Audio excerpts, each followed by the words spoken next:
Assalamualaikum warahmatullahi wabarakatuh. Innal hamdalillah nahmaduhu wa nasta'inuhu wa nastaghfiruh. Wa na'udzu billahi min syururi anfusina min sayyiati a'malina may yahdihillahu fala mudilla lahu wa may yudlil fala hadiyalah. Asyhadu an la ilaha illallah wa la syarikalah wa asyhadu anna Muhammadan abduhu wa rasuluhu amma ba'd. Kaum muslimin dan muslimat rahimakumullah, syukur kita aturkan kehadirat Allah Subhanahu wa taala biqauli alhamdulillahi rabbil alamin. Salawat dan salam semoga tetap terlimpah tercurah pada Rasulullah Muhammad sallallahu alaihi wasallam biqauli Allahumma shalli wa sallim barik alaihi. Kaum muslimin dan muslimat rahimakumullah, pada kesempatan ini saya ingin mengajak kepada kaum muslimin dan muslimat untuk menyelami hidayahnya Allah yang ada di dalam Al-Quran. Salah satu hidayahnya Allah dalam Al-Quran untuk kita miliki, dengan harapan nanti apa yang ada pada diri kita ini dipandang baik oleh Allah Subhanahu wa taala, kemudian dicintai oleh Allah. Sebab kata Al-Quran, orang yang dicintai Allah itu nanti secara otomatis akan mendapatkan pengampunan dari Allah Subhanahu wa taala. Kaum muslimin wal muslimat rahimakumullah, di dalam Al-Quran saya menggunakan Mu'jamul Mufakhras li Alfadhi Ayatil Quran. Di dalam Al-Quran itu ada ayat yang diakhiri dengan innallaha yuhibbu, begitu. Ada yang diakhiri dengan innallaha la yuhibbu. Kalau kita telusuri, ternyata ayat yang diakhiri dengan innallaha yuhibbu itu di dalam Al-Quran jumlahnya ada 17. Kemudian nanti setelah yuhibbu ini, karakter yang ada di situ, yang dicintai Allah ini ada 7 karakter, begitu. Kemudian kalau ayat yang diakhiri dengan innallaha la yuhibbu itu di dalam Al-Quran jumlahnya ada 22 ayat. Dari 22 ayat itu nanti karakter yang mengiringi innallaha la yuhibbu atau Allah tidak menyukai itu ada 13 karakter. Ini perlu untuk kita jelajahi maknanya, perlu kita renungkan nanti supaya kita bisa berada pada posisi yang termasuk kelompok yang innallaha yuhibbu itu.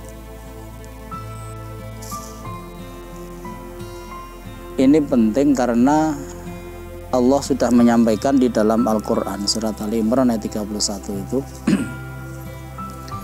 yang intinya di dalam surat itu Allah menyampaikan bahwa ketika kita ini termasuk kelompok yang dicintai Allah, maka Allah nanti akan mencurahkan maghfirahnya kepada kita.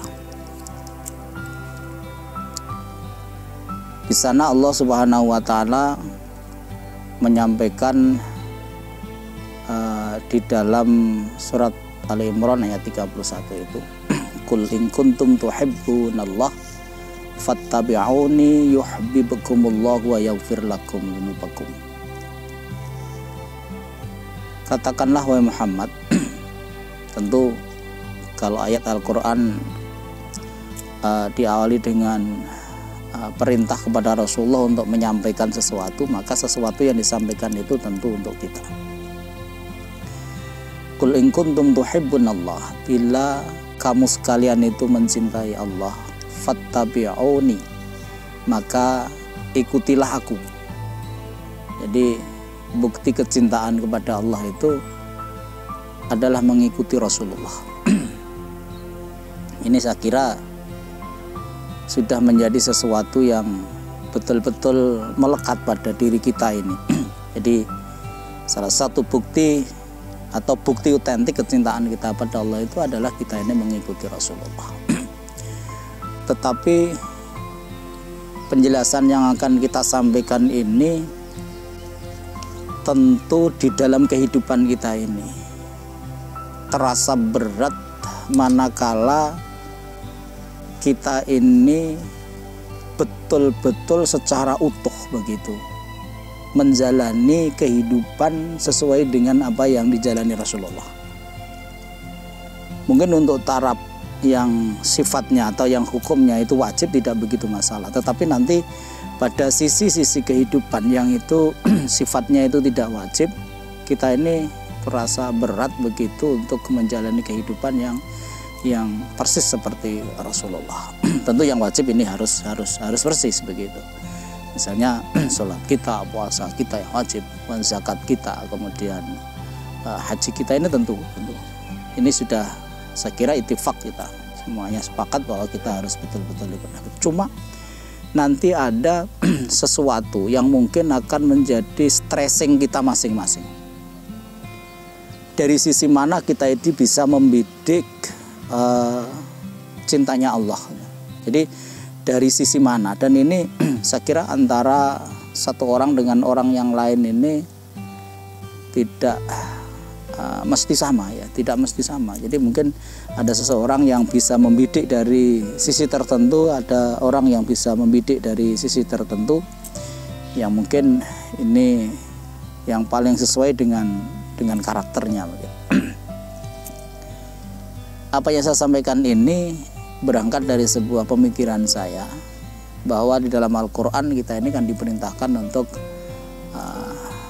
mengamati, meneliti diri kita sendiri. Wa fi anfusikum afala tubsirun. Dan di dalam diri kamu sendiri itu afala tubsirun, apakah itu tidak pernah kamu renungkan, tidak pernah kamu pikirkan. Karena itu kalau kita melihat pada zaman Nabi, ada sahabat-sahabat tertentu ini yang dijamin masuk surga dengan stressing karakter yang berbeda, stressing ibadah yang tidak sama. Tetapi yang wajib semuanya sama, tetapi yang bagian yang secara hukum ini di bawah wajib itu yang berbeda-beda.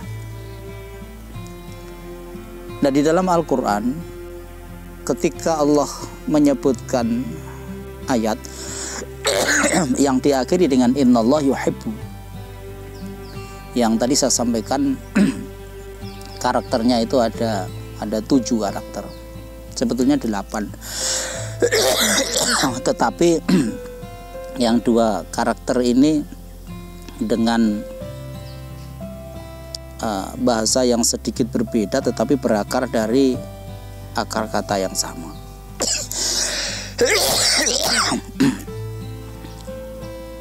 Yaitu al-mutatahhirin dan al-muttahhirin, itu berakar dari kata yang sama.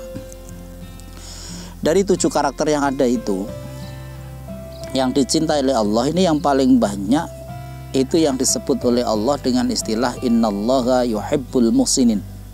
Allah itu mencintai orang-orang yang berbuat ihsan. Itu disebutkan 5 kali di dalam Al-Quran.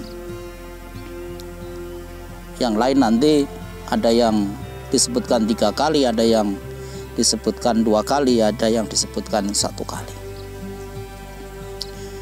Nah, ini perlu untuk kita dalami karena al-muhsinin ini adalah karakter yang dicintai Allah yang paling sering disebut di dalam Al-Quran. Sampai 5 kali itu Allah menyebutkan al-muhsinin itu di dalam Al-Quran. Nah, kalau kita renungkan di dalam Al-Quran itu, al-muhsinin itu isinya, atau orang yang dicintai Allah itu yang disebut dengan istilah memiliki karakter al-muhsinin. Ini intinya ada 4 hal yang harus ada pada al-muhsinin itu. Yang pertama terkait dengan persoalan kehartaan atau harta benda. Yang kedua ini terkait dengan persoalan bagaimana kita ini menjalin hubungan atau komunikasi dengan orang lain.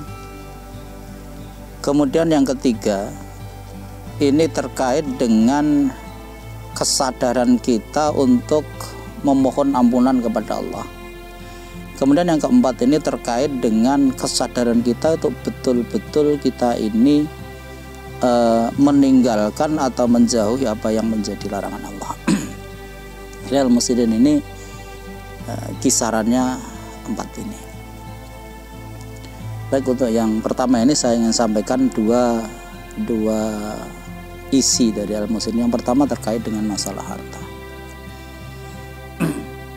Di dalam konteks ini Al-Quran menyebutkan kaitannya dengan harta. Itu misalnya a'udzubillahi minasyaitonirrajim alladzina yunfiquna fis-sarra'i wad-dharra.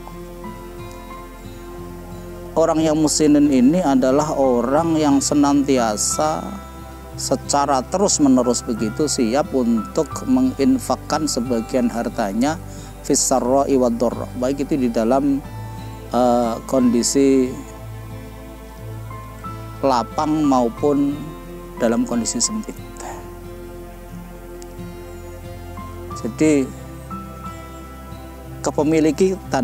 kepemilikan kita terhadap harta ini, setiap orang yang muslimin ini memiliki keyakinan bahwa hartanya itu sebetulnya bukan harta secara pribadi, tapi harta itu memiliki fungsi sosial. Maka ini yang perlu diperhatikan supaya kita ini oleh Allah dimasukkan dalam kelompok al-muslim. Kalau kita misalnya menelusuri lebih jauh, di dalam hadis Rasulullah itu menyampaikan bahwa nanti ketika manusia ini dikumpulkan oleh Allah untuk mempertanggungjawabkan segala apa yang dilakukan, maka terhadap harta ini katanya Rasulullah pertanggungjawabannya itu kan 2. Min aina iktasaba wa fi aina anfaqa. Dari mana harta itu kamu peroleh dan ke mana saja harta itu kamu infakkan. 2 ini akan menjadi fokus pertanyaan dari Allah Subhanahu wa taala terhadap harta kita. Artinya apa? Meskipun infak kita itu bagus misalnya begitu, tetapi kalau sumber hartanya itu dipermasalahkan, ini akan menjadi masalah. Apalagi kalau sumber harta itu sudah bermasalah, kemudian kita ini tidak menyadari fungsi harta pada wilayah sosial ini, maka persoalan kita nanti akan menjadi double. Jadi harta ini menjadi salah satu kunci untuk diri kita ini masuk pada level al-muslimin ini. Kemudian yang kedua, al-muslimin ini berisi wal kadhiminal ghaidha wal 'afina 'anil nas, yakni mereka-mereka itu yang menahan diri untuk membalas kejelekan orang lain, wal 'afina 'anil nas, bahkan dirinya itu siap untuk memberi maaf pada orang lain. Jadi ini berkaitan dengan bagaimana diri kita ini memposisikan jiwa dan raga kita ini terkait dengan hubungan kita dengan orang lain. Karena kita sadari dan saya yakin bahwa semua sudah mengalami, tidak semua orang itu baik dengan kita. Tidak semua orang itu menaruh perhatian pada kita. Ini perlu kejelian secara batiniah, bahwa apapun perlakuan orang kepada kita itu jangan sampai nanti kita ini terpengaruh dengan perlakuan orang yang tidak baik kepada kita, kemudian kita membalas perlakuan yang sama.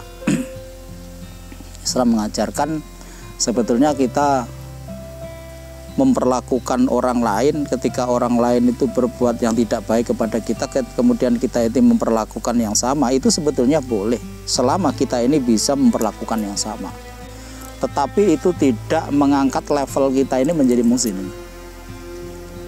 Yang bisa mengangkat diri kita ini sampai level muhsinin dan yang kemudian itu nanti dicintai Allah adalah wal kadhiminal ghaidha wal 'afina 'anil nas. Jadi kita mampu untuk tidak membalas kejelekan orang lain dan kemudian ini kita memaafkan. Memaafkan itu kadang-kadang memang terasa berat begitu.